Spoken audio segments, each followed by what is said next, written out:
Bismillahirrahmanirrahim. Assalamualaikum warahmatullahi wabarakatuh. Apa kabar sahabat YouTubeku semuanya? Senang sekali bisa kembali lagi bertemu dengan kalian semua bersama saya Taufik Ramadan, si tukang air Medan. Baik kawan-kawanku semua, kali ini kita akan coba menggambar sebuah jaringan water treatment project pengolahan air sumur bor dalam ya. Jadi saya sudah gambar semua filenya dan tag-tagnya, jadi kita tidak perlu menggambar keseluruhan, jadi kita cukup gambar tag-tagnya aja ya, kita tinggal nampilkan tag-tagnya jadi lebih cepat ya.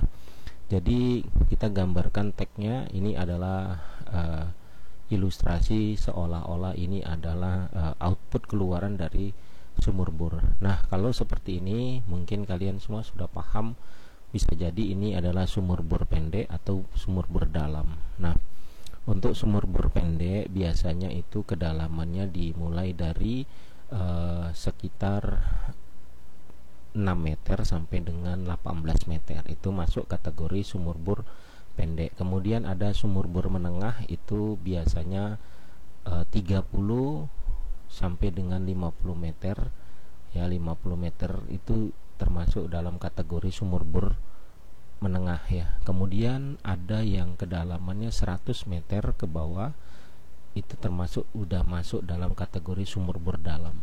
Nah, kalau sumur bor pendek menengah itu biasanya masih bisa ditarik oleh pompa semi jet pump atau bahkan pompa jet pump ya, yang 2 hisapan ya.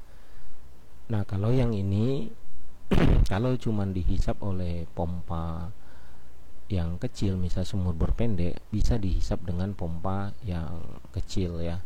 Jadi mungkin kita akan gambarkan ini pompa sumur bor pompa sumur bor pendek. Jadi ini ilustrasi untuk sebuah pompa sumur bor pendek.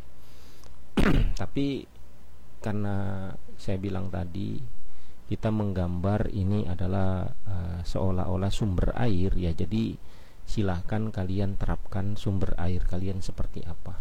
Nah, saya ingin menggambar untuk sebuah solusi bagaimana cara mengolah air sumur bor pendek yang awalnya jernih tapi lama-lama menghijau dan sedikit kemerah-merahan. Nah, hijau itu biasanya kawan-kawan karena kandungan ganggang atau alga di dalam tanah di tempat air sumur bor ini keluar, itu biasanya mengandung mikroorganisme, itu biasanya mengandung alga atau ganggang ya. Jadi ketika airnya sudah naik ke permukaan, terkena cahaya, kena udara, itu alga dan ganggang itu berkembang biak menjadi membentuk warna fisik itu kehijau-hijauan, bahkan ada yang sedikit kemerah-merahan. Nah, itu sangat mengganggu sekali kawan-kawan, dan dia tidak bisa langsung disaring ya, karena saringan air kita pun nanti akan dihantamnya. Jadi dia butuh sebuah treatment pengolahan. Nah, kita menganggap sumur bor ini adalah wujud dari perwujudan sumur bor dalam. Bisa jadi dia sudah dikeluarkan dari pipa air ya. Yang penting ini kita masukkan kategori inilah sumber air yang akan kita olah. Oke.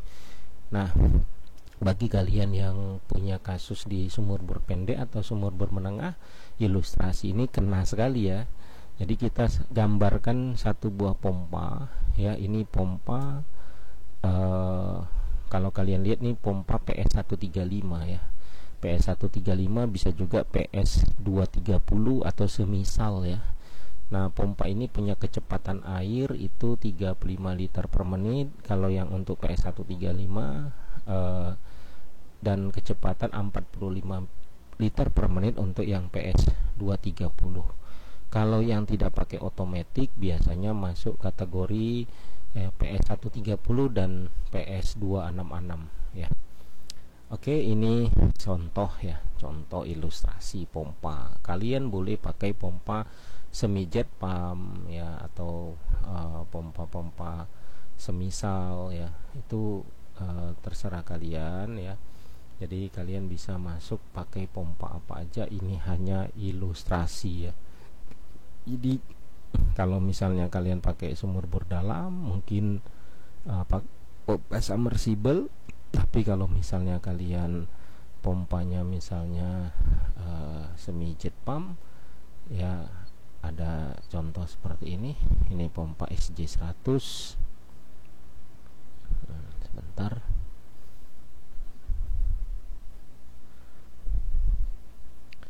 Nah, jadi kalau yang saya gambar ilustrasinya ini adalah pompa PS 230 atau PS 135 ya. Nah, ini adalah contoh misalnya pompa PS Jet 100 ya. Pompa Jet 100 ini contoh. Masih bertumpang tindih. Oke, sabar ya. Komputer saya sudah sangat jadul sekali kawan-kawan. Oke, ini ilustrasinya seolah-olah kalau misalnya kalian pakai pompa semi jet pump atau pompa jet pump yang 2 hisapan. Ini 1 hisapan ya kawan-kawan. Nah, seperti ini misalnya. Kalian mau pilih yang mana itu tergantung dari kondisi kondisi sumur kalian. Kalau sumur bor pendek, sumur bor menengah biasanya udah mulai pakai pompa-pompa yang seperti ini ya. Jadi contoh nih seperti ini misalnya. Jadi ini bisa kalian misalnya pakai pompa semi jet pump seperti ini, atau pompa jet pumpnya yang 2 hisapan ya. Ini contoh ya. Kemudian kita balik lagi ke tadi.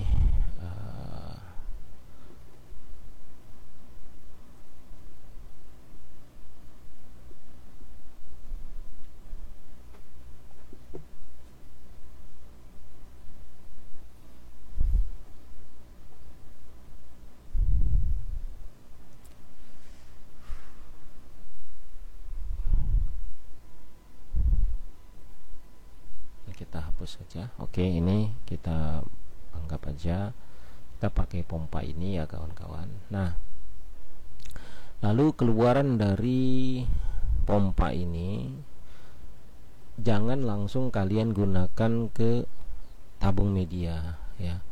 Jangan langsung kalian gunakan ke tabung media ya. Misalnya ada tabung FRP ya, kalian tidak boleh langsung gunakan dia ke tabung FRP seperti ini ya. Jadi kalau dari sumur bor langsung kalian oper ke sini, itu yang ada isi media kalian akan rusak ya, akan cepat jenuh. Nah, ini adalah tampilan dari tabung FRP dengan kepala head automatic atau kepala backwash automatic ya. Ini ilustrasinya kawan-kawan. Jangan sampai ya, nggak mesti sampai 100% mirip ya kawan-kawan. Nah, ini nggak boleh langsung dari sumur bor kalian langsung hantamkan ke tabung FRP. Jadi kita harus di treatment dulu ya. Jadi treatmentnya pakai apa bang? Itu kita kalau bisa itu kita pakai tangki lah dulu, tangki oksidasi namanya ya. Tangki oksidasi itu sangat penting untuk proses pemisahan unsur ya. Nah, ini contoh tangki oksidasi. Oke, ini contoh tangki oksidasi. Kalian boleh buat dari fiber, nempah dari fiber seperti ini, atau mungkin kalian manfaatkan tangki polytank ya yang 2000 liter, atau mungkin pakai Tedmon yang 1500 liter atau 1200 liter, atau mungkin polytank 2000 atau 1500. Yang penting ada sebuah wadah tempat penampungan air sumur bornya terlebih dahulu. Jadi air itu kita ingin simpan dulu dalam tangki pengendapan atau aerasi ini. tangki pengendapan dan aerasi beda bang. Ya kalau pengendapan berarti airnya dihisap oleh pompa lalu disimpan ke dalam tangki tanpa diberikan aerasi, tanpa diberikan bahan-bahan oksidator seperti klorin, tawas, itu namanya tangki pengendapan. Tapi kalau tangki aerasi dan tangki oksidasi berarti tempat penyimpanan air sementara yang telah diberikan sistem aerasi atau pemasukan udara ke dalam air dan juga oksidator, yaitu bahan-bahan untuk mempercepat proses oksidasi. Nah, kalau kalian lihat di seperti ini ya, berarti saya harus siap memberikan sebuah bahan oksidator atau alat oksidator untuk proses oksidasi. Apa sih oksidasi, Bang? Oksidasi adalah proses pelepasan semua unsur di dalam air dengan bantuan bahan-bahan oksidator seperti misalnya bantuan tawas, kaporit, itu bahan oksidator. Lalu udara, cahaya. Jadi air dibantu dengan diberikan cahaya, udara ke dalam airnya dan bahan oksidator untuk mempercepat proses oksidasinya. Kalau kalian tidak berikan bahan oksidator, cuman udara dan cahaya aja, artinya disimpan saja dalam wadah ini, itu biasanya membutuhkan waktu. Ada yang cepat langsung menguning, ada yang lama, mau 1 hari baru kuning, ada yang 2 jam langsung kuning, ada yang setengah jam langsung kuning, tergantung kandungan zat padat terlarut dan kondisi kandungan logam di dalam airnya. Makanya ada yang cepat, ada yang lambat. Nah, kalau yang cepat nggak perlu kalian kasih oksidator langsung aja keluar, dia langsung nggak lama kuning, udah bisa diproses. Tapi yang nunggu 1 hari, nunggu 3 jam, nunggu 6 jam baru kuning, kan lama kalian untuk menunggu kuningnya. Nah, disitulah kalian butuh sebuah alat atau bahan oksidator. Nah, di sini Bang, alat atau bahan oksidator Abang itu apa? Nah, di sini saya akan coba menggambarkan bahan dan bentuk oksidator saya itu. Saya menggunakan housing filter. Loh Bang, biasanya Abang pakai klorinator. Ini kenapa pakai housing filter? Oke. Boleh kalian pakai klorinator ya. Klorinator seperti misalnya yang sudah ada di gambar saya ya. Atau boleh juga kalian menggunakan housing filter, sama aja sih prinsipnya. Jadi di housing filter itu ya kalian beli cartridge refill. Nah, ini contoh sebuah cartridge refill. Kalau kalian bentuk 2 dimensinya kalian lihat seperti ini. Nah, cartridge refill itu bisa dibuka-buka kawan. Beli yang transparan. Nah, itu bisa kalian isi apa aja, bahan-bahan oksidator banyak, ada tawas, ada kaporit. Nah, contoh yang di sini yang housing pertama ini saya kasih klorin, kaporit. Nah, housing kedua saya kasih tawas ya. Nah, kalau misalnya kalian pakai klorinator seperti ini misalnya kan, bisa sih kalian misalnya pakai klorinator ini. Cuma kalau misalnya kalian pakai klorinator ini kan kalian nggak tahu berapa udah banyaknya klorin di dalam, atau udah habis kah atau belum kah, kalian nggak tahu. Nah, saya pakai housing filter agar bisa diketahui, oh klorinnya udah habis, oh tawasnya sudah habis. Nah, itu maksud saya. Jadi itu pilihan ya, pilihan. Nah, di sini saya pasang 2 housing filter. 2 housing filter ada. Yang pertama itu biasanya saya kasih ini klorin, yang kedua itu tawas. Dan itu saya atur banyaknya intensitas atau kapasitas klorin dan tawas itu dengan stop run. Jadi kalian boleh buat instalasi pemipaannya seperti ini ya. Jadi di input dan output dari housing filter klorin dan tawas itu kalian kasih 2 buah stop run. Lalu input dan output dari 2 buah stop run itu kalian kasih T. Lalu dari 2 T tadi kalian instalasikan jalur bypass seperti ini. Dan jangan lupa kalian kasih stop run ya. Jangan lupa kalian kasih stop keran. Jadi fungsi dari stop keran ini adalah kalau misalnya saya kunci mati stop kerannya ini, berarti itu air akan langsung mengenai klorin dan tawas. Tapi kalau misalnya saya buka sedikit di stop kerannya ini ya, misalnya saya buka sedikit di stop kerannya ini, maka itu berarti saya membuka jalur bypass. Nah, kalau misalnya saya buka sedikit seperti ini misalnya kawan-kawan, nah berarti saya membuka jalur bypass. Yang dimaksudkan adalah agar air ada yang melewati tanpa menggunakan klorin dan tawas. Ini dimaksudkan agar intensitas atau kapasitas dari klorin dan tawas berkurang, ada yang langsung gini, yang mana intinya mereka akan bercampur nanti jadi satu di dalam wadah tangki ini ya, bisa dipahami ya kawan-kawan. Oke. Nah, jadi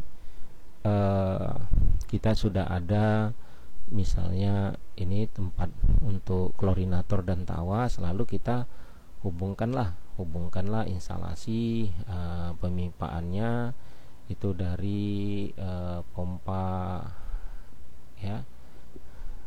Jadi kita cari di sini output dari FRP ya. Nah, ini pipa dari pompa FRP ke housing filter yang berisi klorin dan tawas. Oke. Nah, berarti sekarang kita tinggal menghubungkan pipa dari klorin dan tawas ini menuju ke tangki aerasi ya.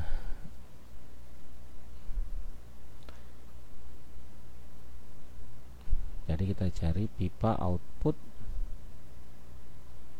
ya.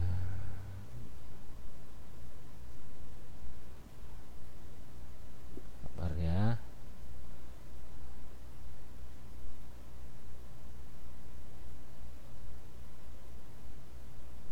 Atau ini mungkin bukan ini. Bukan.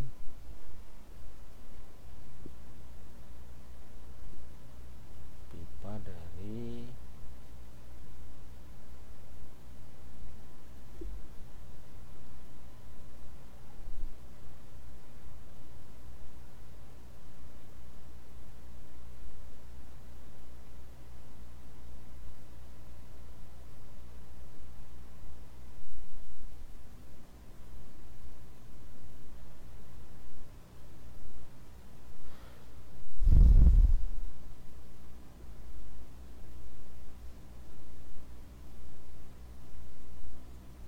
oke ini. Sorry. Nah, ini adalah pipa dari klorin menuju tangki aerasi ya. Oke. Nah, di sini keluaran dari klorinnya kalian langsung tembakkan ke tangki aerasi. Tangki aerasi atau tangki oksidasi ya. Jadi air yang sudah bercampur klorin itu akan jatuh di sini. Akan jatuh bercampur dengan udara, dengan cahaya, itu akan berkumpul di tangki baku ini atau tangki endapan atau tangki oksidasi ya. Tapi kalau misalnya kalian buat seperti ini, hanya jatuh seperti ini, itu kadang-kadang kita tidak bisa memberikan unsur oksigen ke dalam airnya agar air mudah terpecah.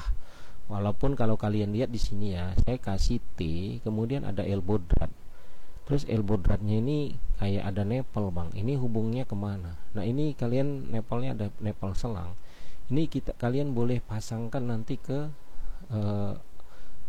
ke oksigen generator. Oksigen generator tuh kayak mana bang? Nah, ini coba saya carikan di sini oksigen generator. Nah, itu kalian hubungkan ke oksigen generator itu agar membantu memasukkan oksigen ke dalam air. Ada nggak di sini ya oksigen generator? Coba saya cari dulu oksigen generator. kayaknya nggak ada. Nah, ini dihubungkan ke oksigen generator seperti di video-video saya ya. Ini komputer saya agak lemot. Kayaknya nggak ada oksigen generator di sini.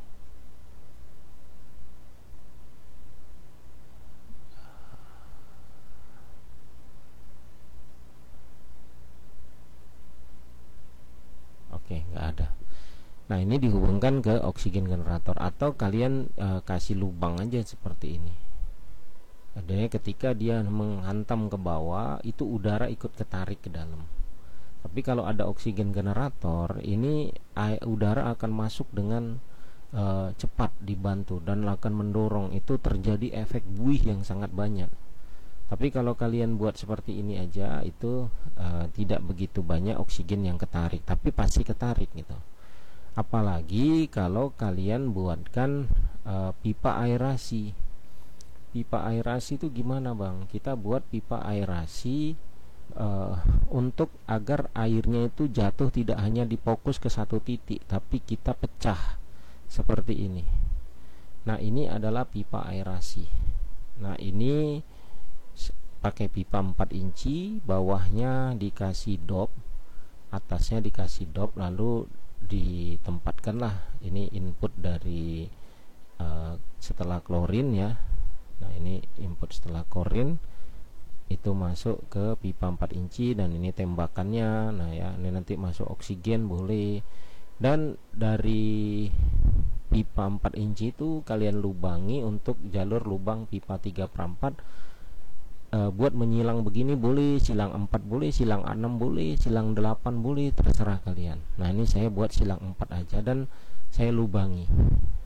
Nah, pipa-pipa yang dilubangi itu terserah kalian, boleh bagian bawahnya aja, boleh menyamping, dan boleh juga ke atas, itu terserah kalian. Nah, ini gunanya nanti air jatuhnya itu akan terpancar menjadi 4 penjuru dan beriak. Nah, jadi pipa yang jatuh ini menghantam air ke dalam dop ini, ditambah dengan oksigen, itu akan terjadi busa atau buih yang sangat banyak sekali, dan nanti airnya akan terbagi, meluap, dia akan meluap masuk ke jalur 4 jalur lubang-lubang ini, pipa berlubang ini. Lalu airnya akan jatuh, itu nanti airnya akan berbusa ya.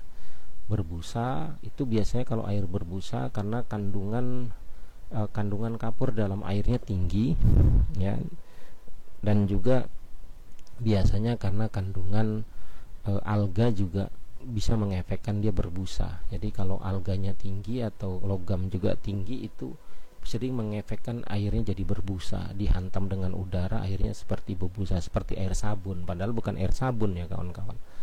Nah, itu kalian buat seperti ini lebih baik lagi. Nah, ini namanya tangki aerasi. Jadi bukan hanya sebagai pengendapan air saja, tapi sudah menjurus kepada penerapan sistem aerasi dan oksidasi. Aerasinya tadi dengan memasukkan atau menginjek udara ke dalam air, dan oksidasinya adalah membantu proses pelepasan unsur di dalam airnya menggunakan bahan oksidator. Di sini saya menggunakan tawas dan klorin. Bang, kalau misalnya pakai klorin aja boleh bang? Boleh. Kalau pakai tawas saja boleh bang? Boleh. Kalian sesuaikan karakteristik air kalian, apakah lebih dominan cocok pakai klorin ataukah lebih cocok pakai tawas, karena nggak bisa saya pastikan wajib pakai klorin dan tawas. Disesuaikan aja ya, disesuaikan aja, karena karakteristik air semuanya beda-beda. Jadi saya nggak bisa menjudge ini harus klorin aja atau harus pakai tawas. Boleh juga perpaduan kedua-duanya. Ini tangki aerasinya sudah selesai.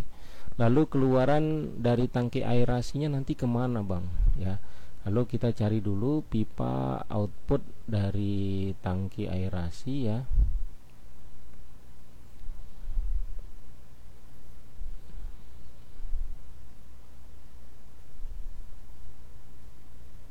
Ini pipa output salvator, tangki baku, pipa pembuangan, pipa sumber klorin.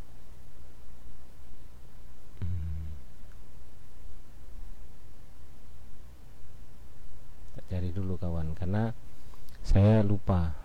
Jalur kabel ini kabel pipa input backwash, pipa dari pompa. Oke, ini dia. Nah, ini pipa output dari tangki aerasi menuju nanti kemana? Ke pompa. Nah, ini kalau dari sini pastinya airnya kan kuning, ini nggak mungkin kita distribusikan. Jadi di sini adalah jalur untuk proses distribusi atau proses pengolahan berikutnya. Nah, ini adalah ilustrasinya. Kita buat di sini pipa outputnya. Lalu dari sini kita hisaplah pakai pompa. Ya, pompanya namanya pompa FRP 1. Nah, di sini. Nah, kalian pakai pompa. Di sini pompanya apa lagi, Bang? Ya, boleh pakai 230, boleh pakai 135, tergantung kebutuhan ya. Nah, di sini ilustrasinya mirip seperti pompa 135 atau pompa 230. Nah, kalau kalian pakai semi jet pump ya terserah ya. Di sini saya ilustrasikan ini menggunakan pompa 135 ya. Nah, dari pompa ini lalu kita pasangkan kemana? Rencananya dari pompa ini kita akan hubungkan ke tabung FRP 1. Nah, ke tabung FRP ini. Nah, di tabung FRP ini isinya apa, Bang? Nah, isinya sesuaikan dengan kondisi air bakunya. Kalau air bakunya mengandung zat besi ya, seperti mangan, zat besi ya, maka isi medianya juga disesuaikan. Jadi bisa jadi di dalamnya ada ferrolite untuk menangkap zat besi, ada mangan untuk yang menangkap mangan. Kemudian kalau misalnya airnya bau kaporit kan itu menyengat, mungkin di sini ada kaporit dan tawas, maka dicampur lagi di tabung FRP-nya ini ada karbon aktif ya. Karbon aktifnya yang tipe kayak mana, Bang? Kalau bisa pasang iodinnya yang bagus sekalian, misalnya iodin 1000 atau minimal iodin 800. Jangan gunakan karbon aktif iodin yang di bawah itu, misalnya iodin 600 atau 400, itu minimal kalian pakai yang 800 ya. Nah, kalau mau bagus yang iodin 1000. Nah, jadi susunannya gimana, Bang? Nah, kalau susunannya menurut saya ya, karena ini airnya menguning ya, menguning dan juga berbau kaporit yang atau tawas ya. Maka yang pertama paling bawah itu saya kasih karbon. Paling bawah itu karbon berapa, Bang? Biasanya karbonnya setengah sak. Lalu di atasnya saya kasih itu ferrolite ya, itu setengah sak. Di atasnya lagi saya kasih itu mangan setengah sak. Kalau airnya mengandung kapur, ini karbonnya saya kurangin sedikit, misalnya 3/4 sak ya, atau sekitar 15 kilo ya, 10 kilo. Lalu di atasnya ferrolite, di atasnya mangan, dan paling atas lagi zeolit kira-kira setengah sak. Nah, ini cukup untuk satu tabung ya. Nah, Bang, itu di sini saya lihat pakai kepalanya head automatic. Ini bisa nggak, Bang, pakai kepala backwash? Boleh. Nah, kalau pakai head automatic ini maksudnya adalah agar kita nggak capek membackwashnya, kadang kita lupa atau apa. Jadi dia head automatic ini sudah diberikan microcontroller di dalamnya, yaitu berbentuk timer ya, time delay, yang akan mengcounting waktu atau saatnya dia backwash ya. Bisa di hari apa, jam berapa, setiap harinya dia bisa backwash. Bisa di setting 2 hari sekali backwash, bisa di setting dalam 1 hari itu jam sekian dia backwash. Nah, itu di head automatic ini ya. Jadi ini pilihan bagi kalian yang mungkin nggak sanggup beli head automatic, kalian boleh pakai kepala backwash atau kepala FRP yang biasa, yang standar aja, jadi manual ya. Jadi itu pilihan kepada kalian. Oke, kita lanjut dari pompa, output pompa kita pasang itu pipa ya, pipa dari pompa 1 ke FRP 1. Jadi kita pasang pipa dari pompa FRP 1 ke FRP 1 seperti ini. Oke, Bang, ini gimana Bang kalau misalnya suatu saat ada kasus misalnya ini air sumur bor nggak ada, atau tiba-tiba kondisi pokoknya air sumur bor kosong, ini gimana Bang? Ini saya ada kelupaan ya. Ini gimana kalau tangkinya kepenuhan di aerasi, tangki aerasi pertama ini? Kita pasang radar ya, radar tangki aerasi. Nah ini seperti ini, kalian pasang radar seperti ini. Nah ini diatur radarnya itu di level berapa air baru mati. Kalau bisa di level di bawah dari pipa apa ini ya, pipa aerasi, pipa yang berlubang ini. Nah diatur jangan sampai melewati batas bibir tangki ya, jadi kalian atur sendiri. Nah kemudian kabelnya itu kalian hubungkan ke ini ya, ke pompa. Oke, kabel radar sumur bor ini dia. Nah ini seolah-olah ya, ini kabel radar. Dari radar ini kalian pasangnya di terminal A1 dan A2. Lalu kabelnya kalian serikan dengan salah satu dari kabel listrik dari pompa ya. Ini nanti kita bahas lah, kalau pengkabelan ini mungkin udah paham ya. Nah jadi kalau misalnya di tangki aerasi ini sudah penuh, maka dia akan matikan pompa sumur bor. Oke. Nah kemudian sama di sini juga, nanti gimana Bang kalau misalnya radarnya nggak fungsi di tangki aerasi, airnya habis Bang, ini gimana? Pompa akan nyala terus. Maka di sini kita bisa pasangin APC, automatic control. Jadi automatic pompa kontrol ini seperti otomatis pompa, cuman kelebihannya dia ada dikasih seperti flow switch ya, atau hydroscan flow switch yang akan mendeteksi apabila tidak ada air yang dihisap, dia akan mematikan pompa. Apabila terjadi tekanan yang tinggi dan air diam, itu juga akan mematikan pompa. Nah flow switch ini dipasang di output dari pompa. Flow switchnya ilustrasinya seperti ini ya, kurang lebih kawan-kawan ya. Nanti banyak macam APC ya, kalian nanti pilih sendiri. Nah ini sudah saya pasangin. Kemudian keluaran dari tangki dari tabung FRP ini kemana Bang? Nah keluaran dari tabung FRP ini kita hubungkan ke tangki slow sand filter. Nah ini tangkinya mirip kayak tangki aerasi. Nah ini warnanya biru, seolah-olah saya menempahnya dari fiber. Nah kalau kalian mau buatnya dari polytank juga boleh ya, boleh. Ini hanya ilustrasi ya. Ini saya buat dari fiber, seolah-olah saya menempah ya dari fiber. Jadi custom, jadi topinya permukaan luar dari ini bisa lebih lebar, jadi bisa langsung kontrol dan bisa nguras juga ya.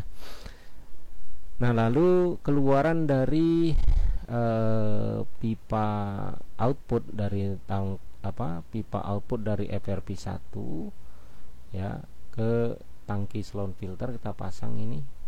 Nah ini sama mirip kayak di tangki aerasi juga, kalian boleh tembakkan langsung seperti ini ke bawah ya, jadi hanya satu output saja, atau boleh juga kalian pasangi pipa aerasi seperti yang di tangki aerasi seperti ini. Jadi airnya dipecah lagi seperti ini,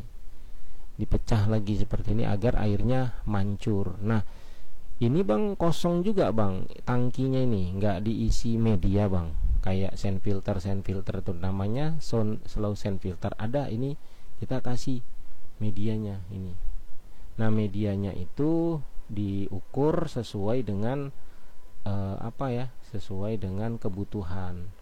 Jadi contoh ini kita coba hapus tangki slow sand filter, sebentar lagi loading. Jadi berapa ukurannya? Biasanya saya kasih itu 3/4 dari ukuran tangki. Nah ini kalau kalian lihat nih ya, seperti ini. Isinya apa bang? Isinya perpaduan dari beberapa jenis media. Yang paling bawah ini saya kasih itu ijuk ya, ijuk kerikil kasar, kerikil besar, ijuk. Boleh pakai darkon juga boleh. Darkon itu dia kayak busa ya, busa gitu, kayak busa filter ya, itu boleh pakai darkon. Baru nanti dikisi lah, boleh ada pakai pasir pasir halus ya, boleh pakai pasir silika, boleh dikasih mangan, fero, zeolit, karbon. Nah artinya perpaduan untuk menahan sedimentasi, sebetulnya sih sedimentasi yang mungkin lolos dari tabung FRP ini, karena kan di sini mengendap lagi, terjadi oksidasi lagi.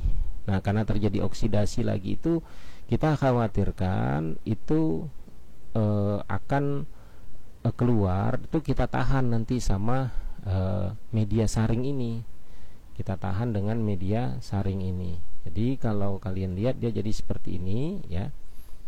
Nah nanti airnya bang berarti yang keluar ini tersaring sama media saring. Iya, tersaring sama media saring. Jadi pastinya kan udah 2 tahap penyaringan di sini ya. Tahap pertama itu FRP dengan kepala head automatic, dan yang kedua slow sand filter ya, berdasarkan gravitasi. Nah di sini untuk kontrol otomatisnya gimana bang? Kita pasangkan juga radar tangki di slow sand filter seperti ini. Nah ini radar tangkinya, seolah-olah kita ukur airnya sesuai dengan takaran yang baik, yaitu di bawah dari pipa aerasi ya, seperti ini. Oke. Nah untuk kelistrikannya gimana bang? Kalau ini kan kepala otomatis bang ya, kepala head otomatis. Kalau misalnya di sini di monitor kan pasti radar tangki ini akan memutuskan pompa air kan ya. Gimana bang kalau di setting ini 1 hari sekali menyala, tapi pas kondisi pula di tangki tangki slow filter lagi penuh, berarti kan percuma dia ininya minta backwash tapi pompanya mati. Oh kalian tenang kawan, di sini biasanya di kepala head automatic itu ada dikasih terminal untuk menghubungkan radar dan pompa. Nah itu harus kalian pasang. Jadi itu biasanya itu nanti terhubung di sini, nanti kalian pasang. Untuk pembahasan memasang kabel head automatic dengan radar dan pompa itu nanti saya akan jelaskan. Tapi pastinya begini, radar tangki ini akan dikontrol oleh head automatic. Head automatic ini akan menghubungkan langsung radar tangki apabila memang sudah waktunya head automatic ini bekerja, dan juga akan langsung menghidupkan pompa. Jadi yang mengontrol pompa itu head automatic. Jadi head automaticnya itu nanti kan dihubungkan ke adaptor, tapi kelistrikan pompa itu dikoneksikan di head automatic ini. Jadi ketika head automaticnya misalnya mengirim sinyal bahwasanya air di tangki slow sand filter ini sudah penuh, maka dia akan matikan pompa gitu. Tapi otomatis tetap menyala gitu. Tapi menyala dia dalam posisi backwash atau dalam posisi filter ya. Jadi nggak ganggu kan. Nah ketika misalnya tiba-tiba misalnya air di slow sand filter ini sedang penuh ya, tapi di sini timernya sudah mulai menunjukkan dia harus backwash atau pasrin, maka dia abaikan itu radar tangki yang sudah penuh tadi. Dia akan nyalakan pompa, dia akan backwash sendiri nih. canggih kan. Nah itu nanti kita bahas secara tersendiri bagaimana cara memasang kabel head otomatis yang dihubungkan dengan radar tangki dan juga pompa airnya. Tapi di sini saya pertegas, beginilah cara memasang otomatiknya, kabel otomatiknya, kurang lebih ya sudah paham. Oke. Nah di sini berarti air yang keluar dari slow sand filter ini sudah melalui dua tahap penyaringan. Nah saya belum puas. Saya mau keluaran dari tangki slow sand filter ini saya saring lagi, karena saya khawatir mungkin saja terlalu lambat dan saya ingin perfect. Itu saya pasang tabung FRP lagi. Yang kedua seperti ini. Nah jadi air dari slow sand filter atau sand filter itu mau saya saring lagi dengan tabung FRP. Sekaligus saya ingin juga di tabung FRP ini bisa di tabung slow sand filter ini bisa backwash. Loh, bisa backwash bang? Ya memang kan dibuat, nanti abang buat aturannya. Karena kan macam mana nih kotoran berkumpul di sini, mau abang backwash. Nah, saya akan buatkan sistem backwashnya, dan big sistem backwashnya otomatis lagi. Waduh, makin ribet bang. Ya, namanya konsep, yaitu bisa diterima bisa enggak, tergantung kalian dalam memahaminya dan mengembangkannya. Oke, gimana bang sistem backwash di tabung sand slow filter ini yang otomatis? Ya maksudnya buat backwashnya otomatis itu gimana gitu. Oke, kita pertama gambarkan dulu pipa output dari slow sand filter ya. Ini pipa output dari slow sand filter ini. Berarti ini pipa outputnya air bersih lah. Ya benar, ini pipa output air bersih. Kemudian kita kasih apa lagi? Kita pasang overflow nggak di sini? Nggak perlu, karena kan udah dikontrol sama radar. Jadi nggak perlu pasang overflow. Tapi kita pasang pipa buangan untuk membackwash sand slow filter ini. Di mana pipa pembuangannya bang bagusnya? Saya buat itu di atas permukaan dari media saring. Kok di situ bang? Iya, karena kan ketika di backwash itu kan dari bawah, itu air dorong dari bawah akan menggemburkan semua media saring hingga kotorannya akan naik, dan saya nggak mau naiknya sampai ke atas. Jadi begitu kotorannya sudah naik, udah langsung bisa dikeluarkan. Maka di sini pipa pembuangan kita pasang di tengah. Nah seperti ini. Ini adalah pipa pembuangan dari slow sand filter ini. Oke. Nah, pipa pembuangan ini berarti harus dikasih stop kran loh bang. Ya, tapi saya pakai stop kran elektronik, yaitu menggunakan solenoid valve. Ya, solenoid valve ini seperti ini bentuknya. Nah ini. Jadi solenoidnya terbuat dari kuningan. Nah kalau bisa jalur pipa pembuangan ini 1 inci, jadi kalian bisa pasang solenoid kuningannya juga 1 inci. Nah seperti ini. Jadi nanti dikontrol oleh elektronik, oleh kelistrikan. Pada saatnya nanti waktunya dia backwash, ini membuka sendiri. Ketika nanti listriknya kita matikan, dia akan menutup jalur pembuangan. Oke, pembuangannya gimana bang di belakang, di dalamnya? Nah ini kalian pasang seperti ini. Kalau ini 1 inci, kalian cari nanti reducer 2 inci ke 1 inci. Nah itu untuk menampung pembuangannya nanti.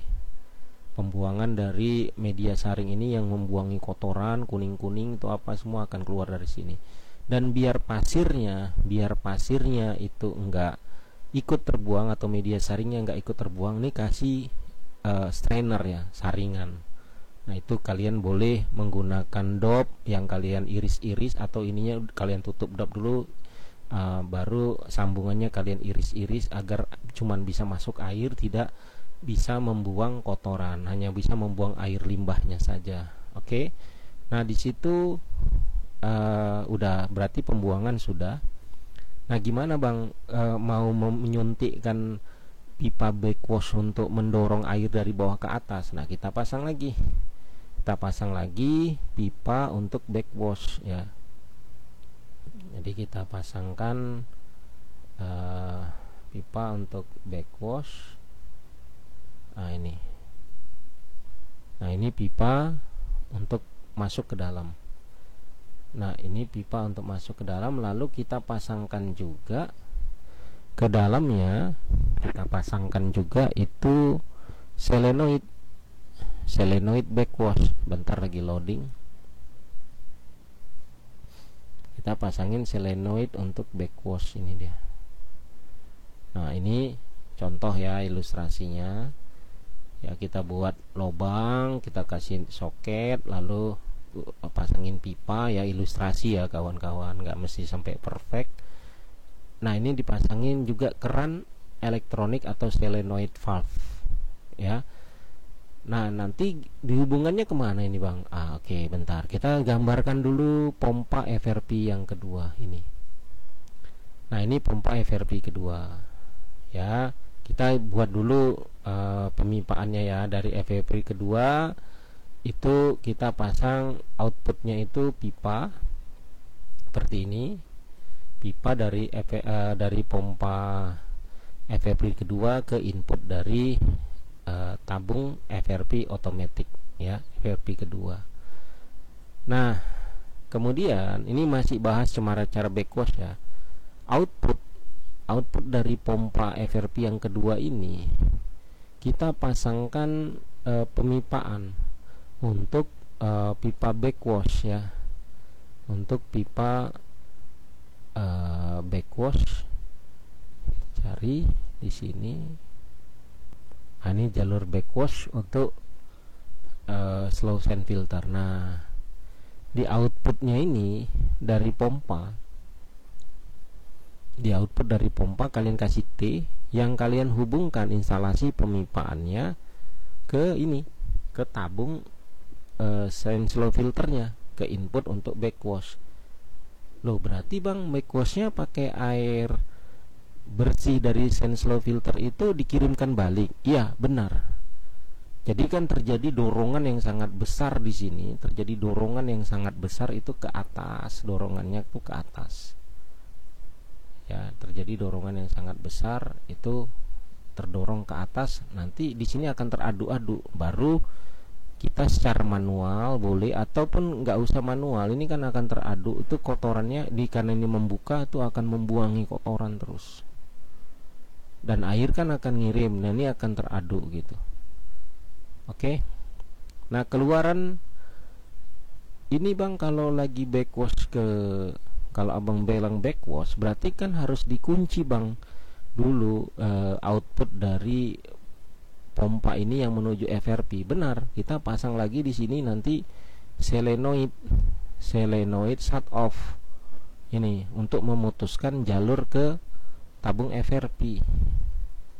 Kalau kita sudah setting dia ingin membackwash tabung atau tangki slow sand filter ini. Nah, ini nanti dikontrolnya pakai apa bang? Yang ini slow filternya itu dikontrol pakai apa? Pakai timer. Kan ada timer, colokan timer yang hubungkan ke listrik. Itu dihubungkan ini. Di jam berapa dia menyala. Atau kita pakai panel kontrol. Panel kontrolnya itu khusus untuk menghidupkan dan mematikan solenoid. Kalau pompanya dia akan otomatis. Nah, otomatis bang, berarti harus pasang otomatis. Benar, kita pasang otomatis itu APC aja kita pasang untuk pompa nih, seperti ini. Dan pemasangan input dari jalur backwash itu kita pasang di bawah dari APC, jangan di atas. Di atas sudah solenoid. Nah, jadi ini sistem backwash, konsep sistem backwash otomatis tangki slow sand filter. Jadi butuh 3 solenoid. Boleh juga kalian dari sini, jalur ini kalian pasangkan juga di sini input dari untuk backwash menggunakan tabung FRP yang pertama, sama pakai selenoid juga. Jadi terserah kalian. Ini konsep ya, konsep membackwash. Kalau ingin manual ya udah seperti biasa, kalian aduk-aduk lalu kalian buang. Tapi kalau otomatis dia akan membackwash, misalnya 1 hari backwash tabung FRP slow sand filter ini secara otomatis, itu menggunakan timer. Dan itu konsepnya silahkan nanti kalian diskusi kepada kawan-kawan yang memang ahli merakit panel listrik untuk masalah time delay switch. Itu hanya menggunakan time delay switch ya. Jadi program timer yang mengatur kapan waktunya dia nyala, kapan waktunya dia mati. Jadi selenoid ini misalnya contoh ketika lagi backwash, selenoid yang ke pompa mati secara yang ke FRP mati secara otomatis. Nah, kemudian selenoid air limbah terbuka, selenoid backwash terbuka. Pompa kan kalau terbuka jalurnya menyala, karena ini pompanya otomatis ya kan, menyala. Ya udah, dia akan backwash, ini akan diaduknya karena diaduk kotoran dari atas air datang, kemudian dari bawah ini teraduk, maka ini akan terguncang kotoran-kotoran yang mengendap di atas permukaan media saring, itu keluar menuju jalur ini, jalur pembuangan. Ya, paham ya di sini ya, sudah paham bagaimana sistem otomatis backwash di sand slow filter. Oke, kita lanjut lagi sekarang. Keluaran dari tabung FRP ini kemana bang nantinya? Ke tangki baku RO. Karena kita pakai sistem pengolahan air sumur bor dalam ini menggunakan sistem RO, maka kita pakai sistem RO, berarti butuh tangki baku. Boleh langsung dari sini ke mesin RO, tapi itu tidak recommended. Sebaiknya disimpan dulu di tangki baku. Oke, sekarang kita coba cari tangki baku RO. Ini saya tampilkan, ini ada tangki baku RO. Nah, untuk tangki bakunya terserah kalian mau berapa liter, mau 2000, 1500, mau 3000. Dan kalau kalian tidak ada sistem RO, hanya cuman sistem mineral, maka di sini berarti tangki akhir. Tangki akhir. Nah, di sini sistemnya air bersih saja, tidak air bisa diminum. Boleh diminum kalau TDS-nya di bawah 100. Tapi kalau TDS-nya di atas 100, misalnya 150 bahkan 200, ini berarti hanya sekedar air bersih saja. Tapi air bersih di sini itu sudah dijamin tidak akan berubah lagi, akan jernih selamanya, tidak akan kuning kehijau-hijauan lagi. Oke, sekarang kita gambarkan dulu ya, gambarkan dulu pipa dari output FRP 2 ke tangki baku RO atau tangki akhir kalau cuman kalian nggak pakai sistem RO. Nah, di sini. Jadi di sini air yang sudah bersih. Nah, bagaimana bang buat otomatiknya? Kalian pasangkan lagi radar tangki baku RO. Nih radarnya. Pasang radarnya di sini, terserah di mana. Yang nanti kelistrikan radarnya sama seperti tadi, yaitu menghubungkan antara radar dengan head otomatik dan juga pompa.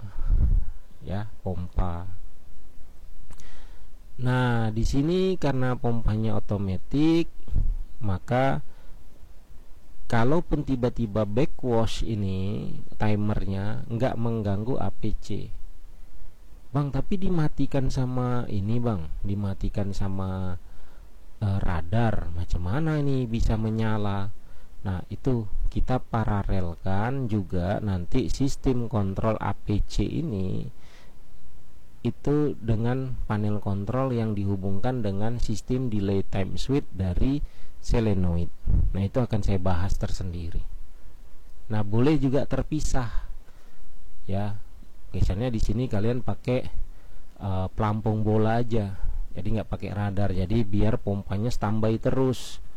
Itu pun boleh ya, itu pun boleh. Mana yang menurut kalian nyaman?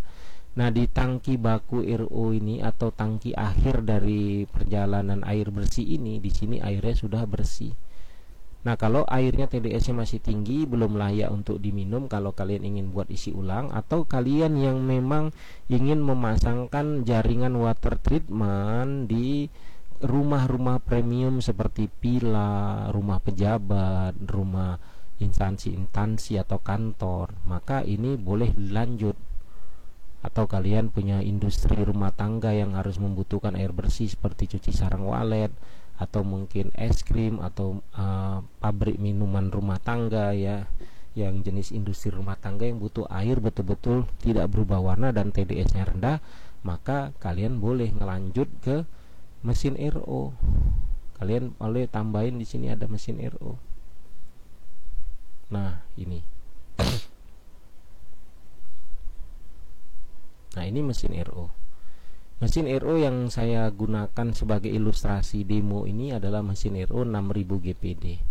Karena saya mendesain water treatment ini memang untuk pengolahan water treatment project menggunakan mesin RO sebagai finishing akhir. Ya, mesin RO sebagai finishing akhir dari water treatment project air sumur bor dalam atau sumur bor pendek tadi. Nah, di sini air yang sudah bersih di tangki penampungan akhir air bersih ini, atau kalau dilanjut RO namanya tangki baku RO, ini kandungan yang tinggi kita buang, yang rendah nanti kita simpan. Di mana? Di tangki penampungan akhir atau tangki hasil RO. Ya, kita pasang di tangki hasil RO. Nah, ini contoh. Nah, ini tangki hasil RO nya saya pakai polytank juga. Boleh kalian pakai stainless, boleh polytank. Nah, ini seperti ini. Nah, ini tangki hasil RO nya. Nah, kalau begitu kita gambarkan aja langsung instalasinya. Berarti output dari tangki baku RO kita hubungkan ke input dari mesin RO, ya kan? Ya, oke. Kita cari output, pipa output tangki baku RO. Ah, ini pipa output tangki baku RO nya. Nah, kalian lihat ya, sudah tersambung dengan pompa joki. Ini mesin RO 6000 GPD menggunakan 3 buah membran. Kapasitas produksinya itu sekitar 20 liter sampai dengan 21 liter per menitnya. Sebetulnya ini 18 sampai 21 liter per menit maksimumnya. Itu untuk 6000 GPD.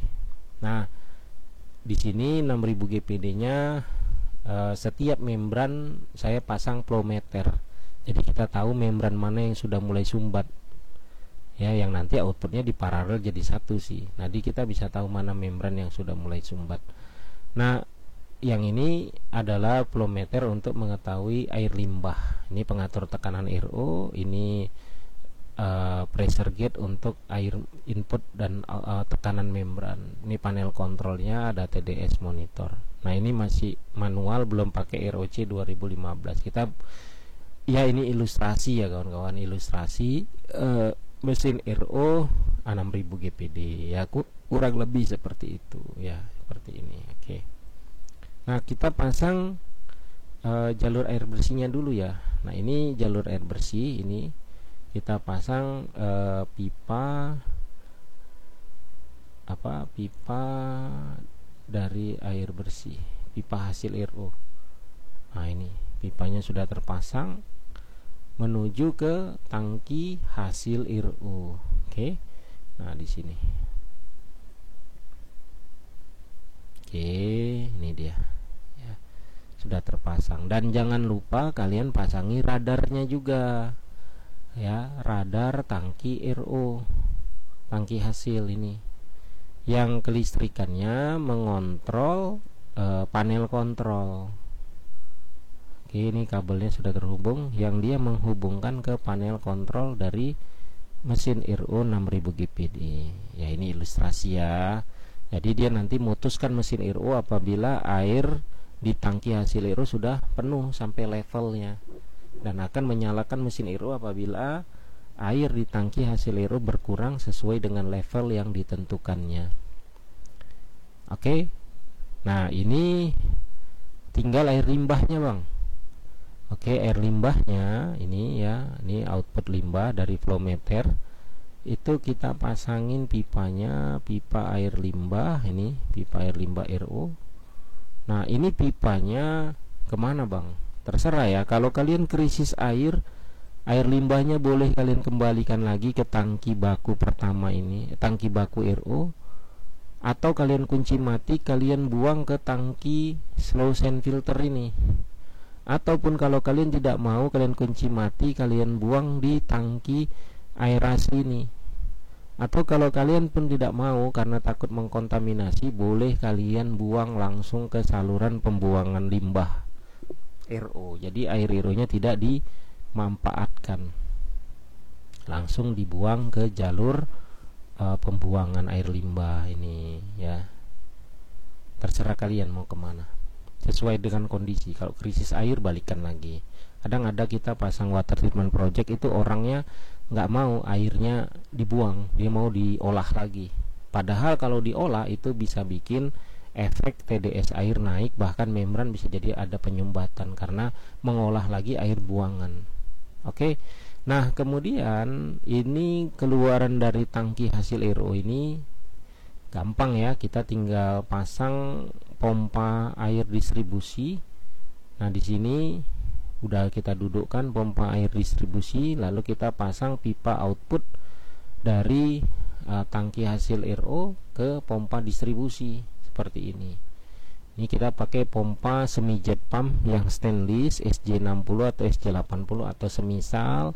Kita pasangnya juga APC ya, APC automatic pump control yang akan mengontrol otomatis pompa menyala atau mati ketika air dipakai atau tidak. Oke, keluarannya gampang ya, keluaran dari output pompanya ya langsung ke bagian distribusi seperti ini. Wah, nggak terasa udah selesai ini kawan-kawan. Semua teks udah dicentang, maka beginilah hasilnya. Ya, kalau saya buka ini ya seperti ini. Ini dua dimensinya. Ya. Ini dua dimensinya. Panjang juga ya perjalanan water treatment project untuk pengolahan air sumur bor pendek atau sumur bor dalam yang masih bermasalah dan di finishing akhir kan dengan RO. Kalau untuk tiga dimensinya mungkin seperti ini ya, ini tiga dimensinya. Nah kawan-kawan, inilah konsep pengolahan air sumur bor pendek atau air sumur bor dalam yang kondisinya masih belum layak pakai menjadi layak pakai, bahkan layak minum, menggunakan finishing akhirnya itu RO 6000 GPD. Jadi aplikasi ini, konsep ini bisa kalian aplikasikan ke depot air minum isi ulang, kemudian ke industri rumah tangga. Kalau hanya sebatas air bersih, kalian bisa stop sampai di tangki slow sand filter ini dan langsung distribusi menggunakan FRP juga boleh, atau kalian stopnya di sini, hanya sampai sini aja project kalian, yaitu di tangki penampungan akhir, atau kalau lanjut ke RO namanya tangki baku RO, atau kalau nggak ada lanjut RO namanya ini tangki air mineral kalau kalian pakai konsep air mineral ya. Jadi silahkan kalian pilih mau cutnya di mana, mau sampai seberapa batas rasa syukur kalian berhentinya di mana. Tapi kalau sudah di tangki hasil RO ini adalah finishing akhir yang menurut saya akhirnya sudah baik dan tidak ada yang lebih baik dari yang ini. Nah silahkan kalian terapkan konsep ini dan kalian pelajari. Jika ada pertanyaan yang mungkin kalian tidak paham, silahkan kalian ketik di kolom komentar, kita diskusi sama-sama ya. Mudah-mudahan konsep ini bermanfaat untuk kita semua, khususnya saya sebagai amal jariah, dan kepada kalian mungkin sebagai tambahan wawasan ilmu. Saya yang fakir ilmu ini, saya minta maaf jika ada kesalahan kata atau mungkin konsep-konsep yang menurut kalian keliru. Silahkan kalian kirimkan kritik dan saran kalian di kolom komentar dengan bahasa baik dan sopan ya kawan-kawan. Itu saja mungkin yang bisa saya sampaikan. Saya Taufik Ramadan mengucapkan banyak terima kasih atas segala perhatian kalian dan dukungan kalian selama ini. Mudah-mudahan menambah semangat saya untuk terus membuat konten-konten tentang pengolahan air bersih atau pengolahan mesin RO atau konsep-konsep water treatment yang mungkin bisa bermanfaat untuk saya, kalian, dan kita semua, dan untuk anak cucu kita ke depannya. Semoga apa yang saya berikan ini bisa memberikan sesuatu yang terbaik untuk kemajuan negeri kita Indonesia tercinta ini. Saya Taufik Ramadan, si tukang air Medan, mengucapkan banyak terima kasih. Jazakumullahu khairan wa barakallahu fikum. Assalamualaikum warahmatullahi wabarakatuh.